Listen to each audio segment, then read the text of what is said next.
Hello, today we will be doing Andres Segovia's slur study number 7.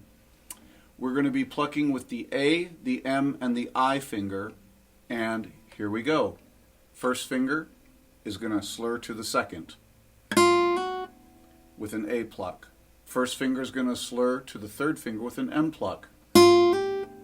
First finger is going to slur to the fourth finger with an I pluck. Then that gets repeated.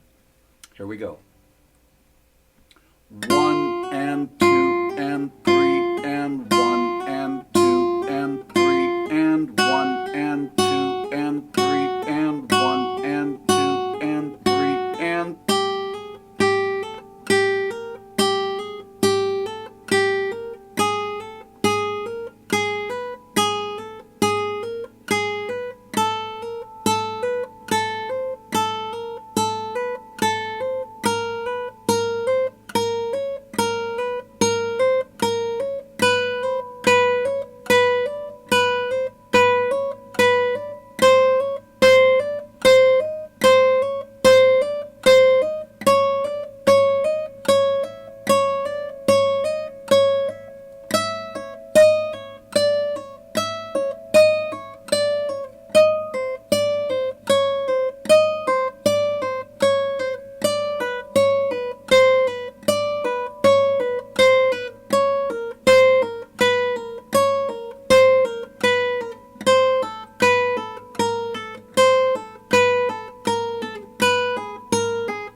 Okay, now I'd like you to know you do not have to start off traversing the entire string with these exercises. You can go to the 5th position of the guitar and execute these studies correctly in this location. And string number 1 is the easiest string to do it on because there are some details that you will not need to incorporate on this particular string. So if I'm going to go to the 5th position just to learn the exercise and just to get comfortable with it, here is my exercise now.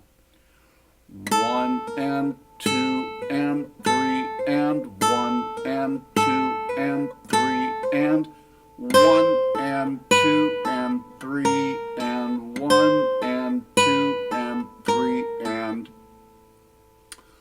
1 and 2 and 3 and 1 and 2 and 3 and 1 and 2 and 3 and 1 and 2 and 3 and 1 and 2 and 3 and 1 and 2 and 3 and 1 and 2 and 3 and 1 and 2 and 3 and so that way you take this study and you turn it kind of into a micro study. You do it in the middle of the fretboard where the hand is a little more comfortable, and then build that study to where you're comfortable with it, and then definitely, yes, start taking it through traversing the whole string.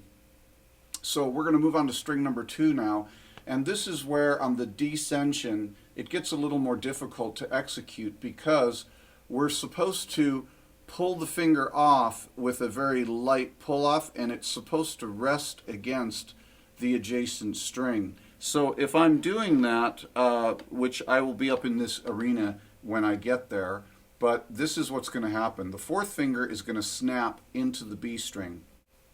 1 and, so you see it comes to rest on the B string. 1 and 2 and 3 and then it resets. 1 and 2 and 3 and, which will look like this. 1 and 2 and 3 and 1 and 2 and 3 and 1 and 2 and 3 and 1 and 2 and 3 and so that's a little more difficult and requires, a little more discipline and control of the fingers. That's what is recommended in the instructions for these studies.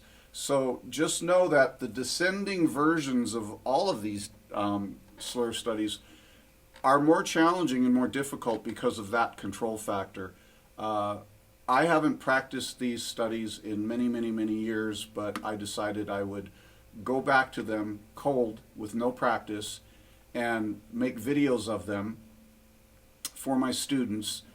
I'm fully aware that I'm having difficulties in being comfortable and in executing, but I also know that after I've done these videos and after I've studied and practiced on a daily basis for a number of days, a couple weeks, a month, whatever, I know that my technique is going to be much, much different. So I'll probably make future videos of these slur studies with what it is that I've learned and gained from actually practicing them, rather than having practiced them years and years ago and then never ever practicing them again because I really figured I didn't have any need to. But I'm getting older now and I want to see if I can wake the fingers up. But anyways, let's go ahead and go on to string number 2.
Okay, and I hope that you notice that there are moments where my fingers get fatigued and I start losing the ability to place the finger exactly the way I would like the finger to be placed in order to have what I would consider a very effortless execution.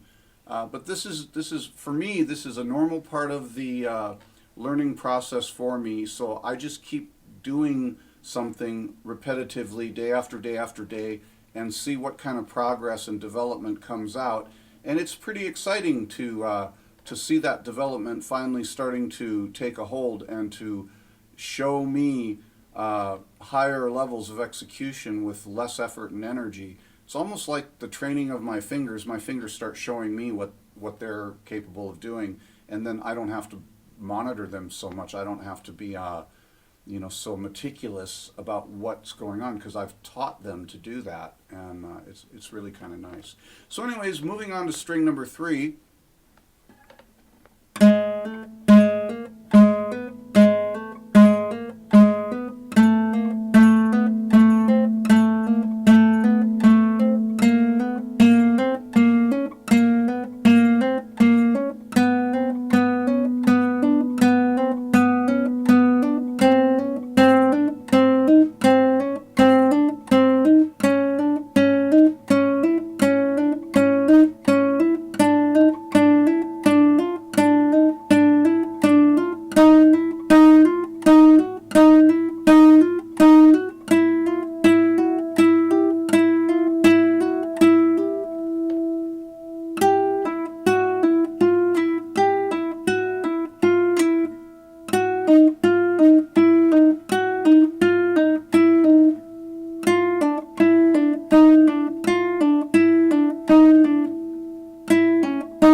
Okay.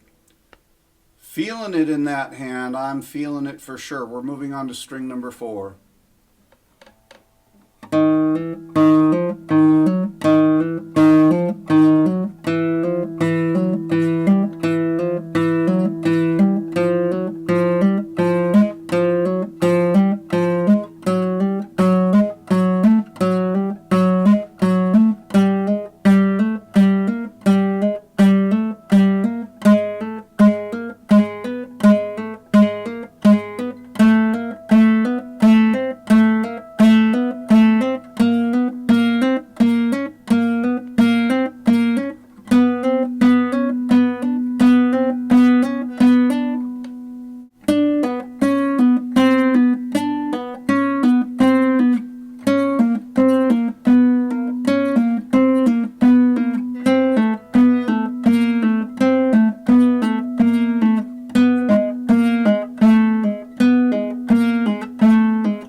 Feeling it. Woohoo! Wiggly fingers. Okay, might as well not diddle-daddle, and we'll move on to string number 5. Ooh, breathe, mister. It's actually not that bad. Okay. One and 2 and 3 and 1 and 2 and 3 and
1 and 2 and 3 and 1 and 2 and 3 and...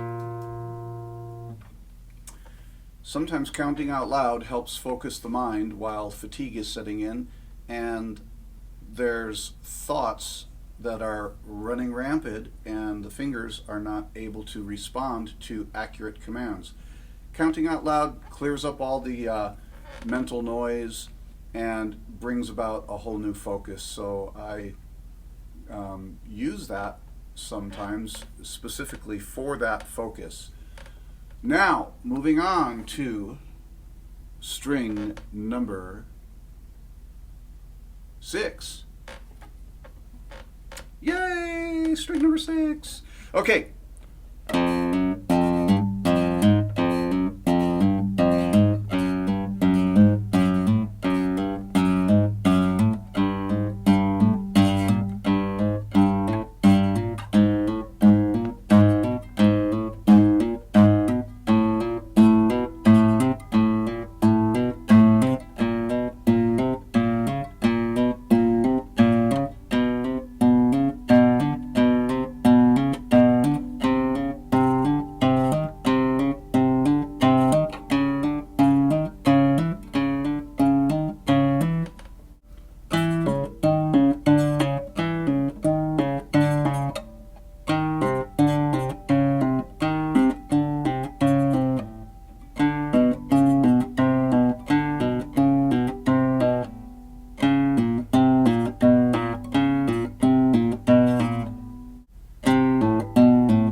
boy, feeling that. But happy to have completed it. So I know the next time that I do this study, which should be very soon, within the next couple days, I should see some improvements in the technique, in the posture, in the execution, and in the comfort. It's been a very, very, very long time since I've done these particular slur studies, and it's been a long time since I've done the Segovia scale studies, which I just recently finished recording a separate video on each one of the 24 diatonic major and minor scales. Having not practiced them for many, many years, 12 to 15 years probably, so, you know, I'm definitely going to be monitoring what my technique was like and my execution during the recording of those videos, and what I end up achieving as the next couple weeks unfold and I start doing more daily practice. And then as I accomplish some things, I may make some more videos just to post that so people can see the differences of what they might be able to perceive, as I'm sure my perception is probably quite a bit different from the inside out, and then, you know, hopefully other people will be able to look from the outside and get some insight into why I'm doing these videos for these particular pieces of information. I played for 25 years with very, very bad habits that I didn't know were bad habits. It was the Segovia scale studies, Segovia slur studies, and Giuliani 120 arpeggio studies that helped me retrain my hands in a very, very precise and significant way. I was practicing and studying other things too, but these three different studies, Giuliani arpeggios, 120 arpeggios, Segovia 24 diatonic major and minor scales, and the Segovia slur studies, these were absolutely phenomenal details in my journey for very quickly and efficiently retraining my technique. After playing 25 years, I really didn't think I would be able to retrain my hands. But I taught myself to read, and yeah, I did it, and it was absolutely phenomenal, and I'm very thankful for having done that. Anyways, if you have any suggestions or comments, please leave those. If you need any help or assistance whatsoever, please contact me, because that's what I'm here for. I'm here to help other people have and discover personal empowerment much quicker and much easier than what it is that I went through. I didn't have anybody teaching me to do these things. I just thought this must be good information. And I wanted to know, and I wanted to understand music. I wanted to know and understand technique. I wanted to understand a lot of different things about music. So I just embarked upon a journey of discovery, and I just kept studying. I just kept practicing, and eventually, you know, the things that I acquired, I was extremely thankful for and very proud of. So I hope I can help anybody in any way, shape, or form. Take care. Have a great day, and I'll see you on the next one.